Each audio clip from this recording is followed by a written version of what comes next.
오늘은 1월 6일 드디어 나라로 들어갑니다. 전에는 이제 쪼목쪼목 해가지고 창문도 하고 이쁜 공간마다 했었죠. 오늘 이제 나라별로 들어갈까 생각을 하고 있고요. 에펠탑을 제가 파리를 안 가봐가지고 현상을 했는데 실제로 이렇게 꽃이 있어요? 가보셨을 것 같은데.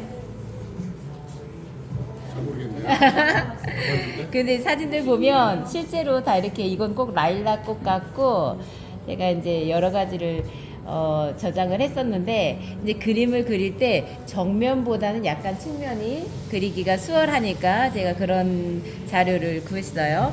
그리고 이렇게 봄처럼 화사한 그 계절인데 어떤 것을 그리고 어떤 것을 부각하고 어떤 것을 뺄 것인가 그런 것들을 이제 사진 안에서 사진대로만 그린다고 해서 우리가 다 표현이 되질 않아요.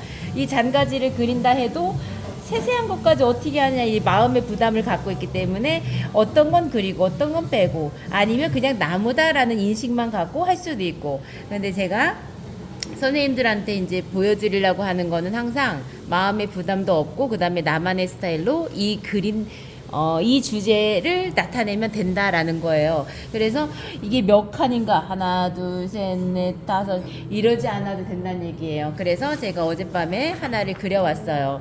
여기서 이제 비교를 하면 분위기가 같고 에펠탑이라는 거예요. 그러니까 그 개수나 정확까지는 않아도 딱 봐서 그거다. 그리고 계절이 들어갔다. 옆에 보면 잔가지들이 많은데 나뭇가지 얘네들은 아직 새싹이 이제 돋아나진 않은 것 같죠? 근데 얘를 했을 때 덜 이쁠 것 같아. 그럼 빼는 거예요. 빼고 밑에 있는 초록색들이 조금 어우러지는 게 이제 같이 조화롭게 좋겠다 하면 이것을 세세하게 하는 것보다 얘를 주제로 삼고 얘는 풀어지는 거. 풀어지는데 여기에는 이렇게 분홍빛 이쁜 것들이 안 보이지만 이 은은한 빛깔을 여기 뒤쪽에다가 조금 더 넣어줬을 때 그림을 조금 더 회화적으로 보일 수 있다는 거. 그렇게 이제 설명을 드리려고 제가 일부러 그려왔고요. 하늘을 보면 구름이 이쪽에도 있고 이쪽에도 있어요. 그거 상관이 없어요. 어디나 넣어도. 근데 제가 이 부분을 밑에다가 여백을 줬는데 꼭 다 칠하지 않아도 되는 것도 되고 그 다음에 하얀 공간을 몇 프로 가장 어두운 부분은 뭐 나름대로 10% 정도, 가장 밝은 부분 아예 미색이고 안 칠한 부분도 어느 정도는 있어도 된다라는 그 마음의 여지를 제가 이제 보여드리려고 한 거고, 하다 보니까 이게 막 번졌거든요. 우리 같았으면 막 닦아요. 닦지 않아도 그냥 어우러지면 괜찮다는 거예요.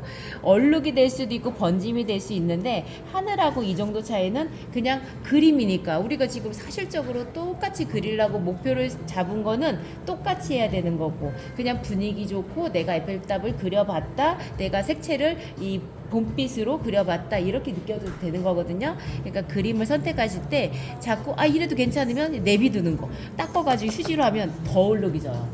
이 정도도 일부러 한 건 아니었죠. 근데 내비뒀을 때 선생님들한테 설명을 할 수 있다는 거를 이제 보여드리려고 한 거고, 가지는 그려도 되는데 그냥 이 전체적으로 깔끔한 이미지를 주려고 제가 가지는 그리지 않았어요. 그래서 제가 9장을 이제 선생님께 드렸고 선생님들은 선택해서 하시면 돼요. 그래서 제가 구도는 잡아놨는데 에펠탑을 저도 뭐 많이 그려보진 않았어요. 이제 학창 시절에 무슨 계기가 돼가지고 책 겉표지를 할 때 그때 한번 그려봤는데, 우리가 그릴 때 이건 탑이잖아요. 탑이니까 위로 갈수록 뾰족해야 되고 기울어지지 않아야 된다는 거죠.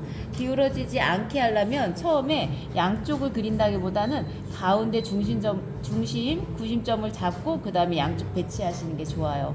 왼쪽 그리고 오른쪽 그리듯이 이제 편한 쪽을 먼저 잡으신 다음에 그거에 대칭되게끔 이제 양쪽으로 그리면 편하게 할 수 있어 해도 가운데 중심을 잡고 그리는 게 조금 더 수월하다는 거예요. 그 과정을 이제 말씀드리는 거고, 처음에 스케치로 살짝 그린 다음에 펜으로 그 다음 작업 들어가셔도 괜찮아요. 그리고 항상 그릴 때 내가 어느 정도 그릴지, 가운데다 놓을지 왼쪽이나 오른쪽으로 치울지 그거를 선정하신 다음에 끝과 끝을 예상할 수 있으셔야 돼요. 끝만 그리고 쭉쭉쭉 내리면 밑에가 모자랄 수가 있어요. 그래서 끝과 끝을 내가 살짝 잡고 그 안에서 해결할 수 있도록. 근데 또 이럴 때는 기울기가 길으니까 이걸 먼저 잡을 수도 있거든요. 근데 제가 이제 막상 해보니까 이 가운데 나눠지는 이 칸막이 같은 그런 나눠지는 그 구분선을 잡아놓고 해야지 편하겠다 해서 이제 저거 그릴 때나 지금 그리면서 그걸 설명을 먼저 드려야 되겠다 생각이 들었어요. 그 다음에 스케치를 어느 정도 한 다음에 반듯하게 그리고 싶어도 손이 떨리잖아요. 그러면은 처음에는 진하지 않게 여러 번이 가더라도 조금 흐리게 시작을 하고, 그 다음에 내가 마음에 드는 선이다. 아, 내가 여기서는 정확하게 이 정도만 하면 되겠다 했을 때 힘을 줘서 누르시면 되는 거예요. 처음부터 잘할 수 있어 하고 하다 보면 또 그게 또 틀어질 수가 있으니까 이제 어떤 그림이나 그래요. 저 같아도 많이 했으니까 잘하지 뭐 잘하겠지 이게 아니라 처음 선은 대부분 삐뚤어져요. 조금 중간 정도 들어갔을 때 자신 있는 선들이 나오니까 그때 과감해지거든요. 근데 처음에는 스케치 자체를 손에 힘을 빼서 내가 할 수 있다 해도 조금 힘을 빼서 하시다가 나중에는 구체적인 것들이 보여지고 강약이 어디에 해야 되는지 그때 선이 나올 때 그때 힘을 주시면 돼요. 그리고 지금 보세요. 제가 여기 양쪽이에요. 요 지금 양쪽 선을 그리려고 했는데 저도 모르게 밑에다가 하고 여기는 위아래를 뒀거든요. 이게 선맛이라는 거예요. 아, 저기 양쪽이 똑같으니까 반듯하게 기계적으로 그리는 게 아니라 강약. 근데 두 개니까 왼쪽 다르고 오른쪽 다르고, 왼쪽하고 이 선하고 오른쪽 선하고 다르다는 거는 강약도 그렇지만 크기나 굵기도 달라도 된다는 얘기예요. 근데 지금은 우리가 머릿속으로 자꾸 똑같아요. 똑같은데 자꾸 바꿔주는 거예요. 지금 보세요. 왼쪽하고 오른쪽하고 선이 다르죠? 지금 저는 얘기하면서 했기 때문에 그게 세밀하게 설명을 못할 수 있었는데 지금 보면 그래요. 왼쪽은 흐리고 오른쪽은 여러 번 가면서 진해졌어요. 이게 손이 저절로 되는 강약이에요. 위에도 이렇게 나눠지는 뭐 안테나처럼 막 생긴 것들 있잖아요. 하나, 둘, 셋, 넷 이렇게 하는 것보다는 강약. 여기 중간에 점 찍던가 한 번은 길게 하던가 힘을 주던가 그런 것들이 전체적으로 어우러지면 여기 삐뚤어졌네, 여기 틀렸네, 이런 게 눈에 안 들어온다는 얘기예요. 그냥 에펠탑이구나 이렇게 될 수가 있어요. 자, 그 다음에 가운데 선에서 복잡한데 제일 많이 보이는 건 XXX잖아요. 그러면 그 느낌만 살리시면 돼요. 이렇게 그려도 돼? 안 될 수가 없어요. 그냥 하시면 돼요. 그래도 괜찮다는 거죠. 근데 너무 막 우리 신발인가 운동화처럼 꼬여진 것처럼 정확하게 하다 보면 그 정확성이 없어지면 이상해지는 거예요. 그래서 그 자연스러움이 어렵지만 그 자연스럽게 되게끔 선을 한번 해보시는 거예요. 여기서 정확하게 하다 보면 그게 오히려 더 이상해질 수 있으니까 이렇게 한 번씩은 사선으로 가고 어디는 조금 더 채워지는 느낌, 그냥 그 느낌만 살릴 수 있다는 얘기예요. 그리고 칸 나눌 때 강약 여기서도 시작점 지나고 흐려지다가 밑으로 갈수록 진해도 된다는 거. 쫙 가운데다가 선을 이렇게 진하게 그리다 보면 보기에도 부담되고 내가 틀렸을 때도 너무 눈에 확연하게 보여요. 그래서 끝과 끝을 강조하시는 게 좋아요. 그리고 이 속에 쏙 들어갔죠. 근데 선을 그릴 때 그냥 긋고 하면 뭐가 뭔지 몰라요. 이럴 때 그냥 살짝씩 채색처럼 해줘도 된다라는 거예요. 내가 그리면서 이렇게 해도 되나 해보시는 거예요. 이래도 되나 하고 생각만 하는 건 그 다음 단계로 넘어가기가 어려우니까 해보시고 괜찮으면 다음에도 또 하면 되는 거고. 여기서도 보세요. 조금 삐뚤어져도 그냥 그 간격들이 세워져 있는 선들이 있다라고 생각을 하시면 되는 거고, 부담이 안 되게끔. 지금은 조금 얇은 펜으로 하고 있는데 조금 있다가 조금 진한 걸로 하면 조금 선들이 더 맛깔스럽게 나와요. 강약 하는 것들 때문에 이제 그림에다가 율동감도 줄 수도 있고 조금 더 맛깔스럽게 선을 쓸 수가 있는 거예요. 여기서도 아치형의 모양을 삐뚤어지지 않게 조금 우두두두한 건 괜찮은데 제가 얘기하는 건 가운데 이 아치형의 모양이 삐뚤어지지 않았으면 좋겠다는 거예요. 이 선이 삐뚤어지는 거하고 이 모양이 틀어지는 건 달라요.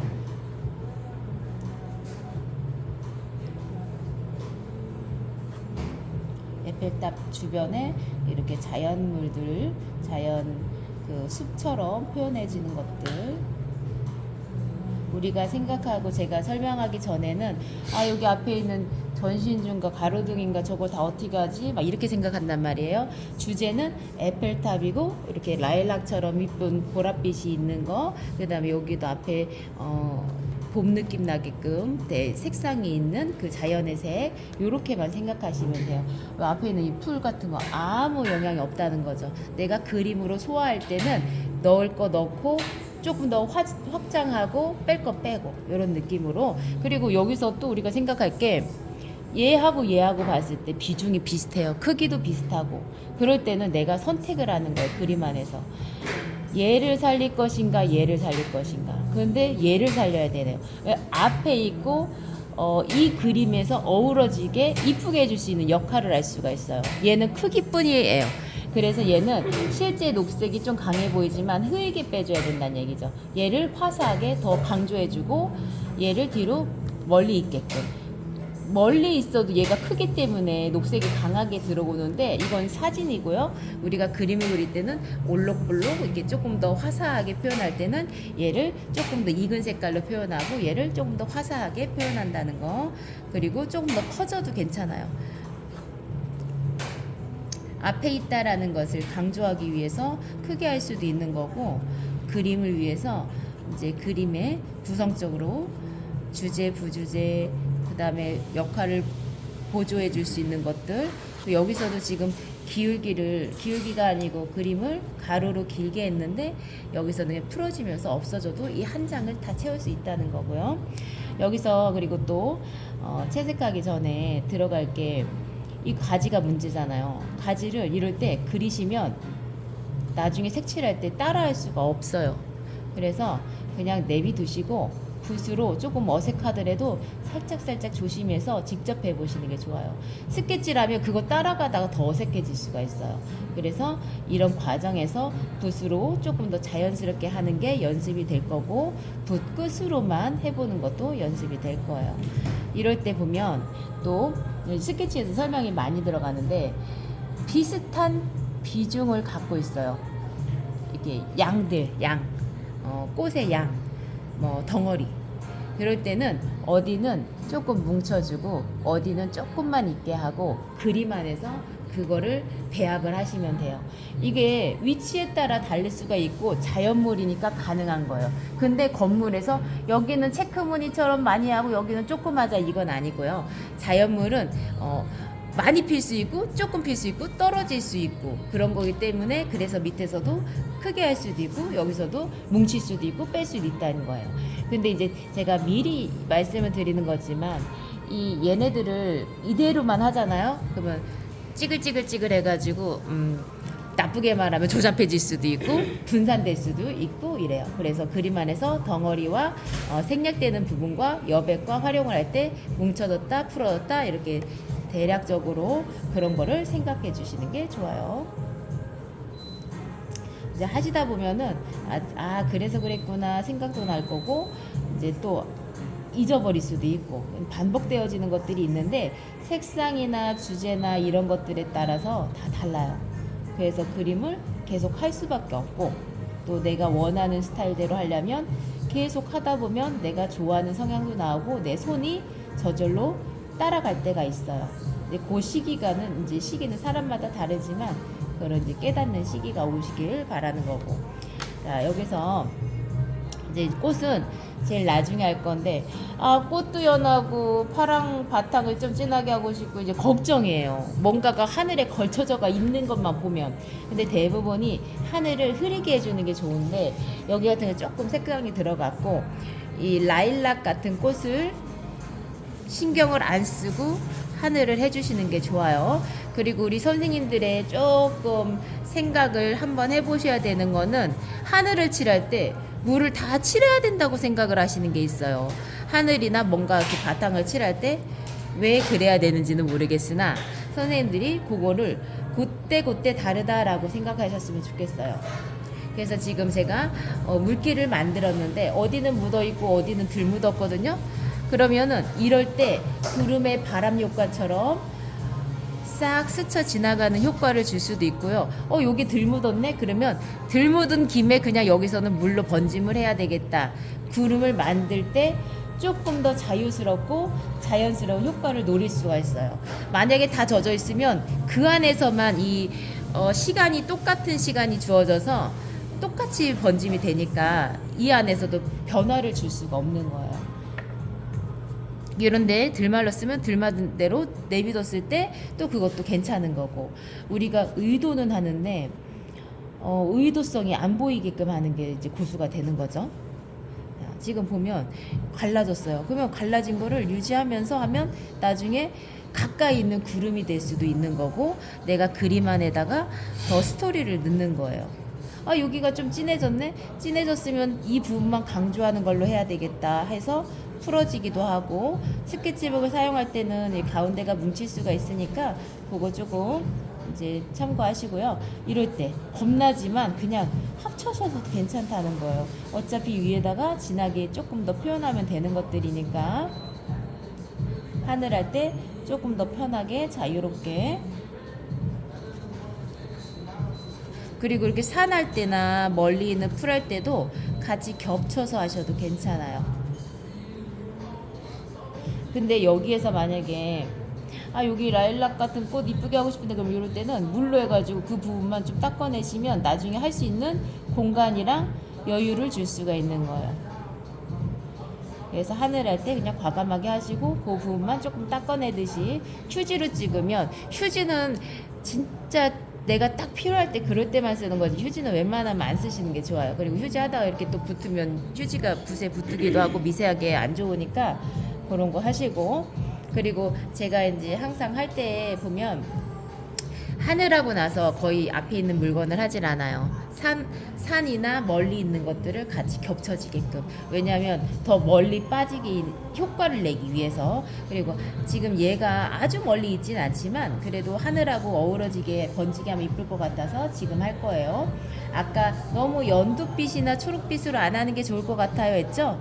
이럴 때 보세요. 우리가 바르기만 하거든요. 대부분 바르는 게 아니라 밑에서 비벼서 위로 올라가면서 끌어주면 위에 있을 때 산 모양이 됐던 풀 모양이 됐던 조금 자연스러운 효과를 낼 수가 있어요. 그래서 붓을 다룰 때 제가 머리가 위에서 내려왔으니까 머리 결대로 사용하세요 하긴 하지만 그건 완전 입문자들 막 이렇게까지 알려주면 벅차니까 못한단 말이에요. 근데 우리 조금 선생님들 하신 분들은 붓을 다루는 걸 앞치락 뒤치락 밑에서 올렸다가 비볐다가 막 옆으로 흔들었다가 다 할 수 있게끔. 근데 제가 하는 거는 보면 속도가 있죠. 리듬감 이런 것들을 선생님들이 하실 때 조금만 생각을 하신다면 그림이 느는 게 아니라 더 재밌어져요.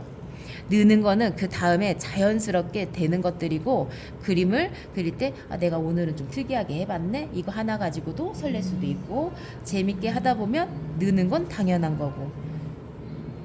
지금 제가 하다가 왜 막 비볐냐면 하다가 생각보다 진해졌어. 그럼 빨리 얼른 옆에 있는 색하고 섞여서 풀어주는 거예요. 그러면 밑에 밀착도 되고 종이를 자꾸 특수성을 아는 거예요. 이 정도면 얘가 먹을 수 있는 종이다. 그걸 아니까 하는 거고. 자, 지금 산을 아까 한 번 했으면 끝일 수 있는데 지금 하는 길에 마무리를 하려고 제가 여러 번을 하는 거거든요. 여러 번을 한다는 거는 멀리 있는 산처럼 보이는 나무인데 나무를 조금 더 색상을 더 많이 표현을 해주는 거예요. 안녕하세요. 자, 이렇게 하고 얘기하고 말하고 막 이러면서 말려가고 있는데, 이때 또 마무리를 하기 직전에 살짝 밝은 빛깔로 조금 하얗게 했는데, 하얗다고 그래서 가지가 아닌 게 아니라 그냥 선적인 효과를 내는 거를 제가 한 거예요. 그냥 그림 안에서의 변화라고 할 수도 있고, 저기 가지 없는데 그래도 나무니까 어딘가는 가지가 있을 거거든요. 이런 느낌으로 줄 거고. 자, 여기에서 멀리 떨어져 있는 것들 살짝씩 재미적인 요소로 너무 뭉쳐지지 않게 그런 것들 이렇게 표현을 한 거예요. 에펠탑이나 밑에 있는 것들은 하늘이 좀 바짝 마른 다음에 할 거고, 오늘은 은은하게 마무리를 해볼게요. 시작해 보세요.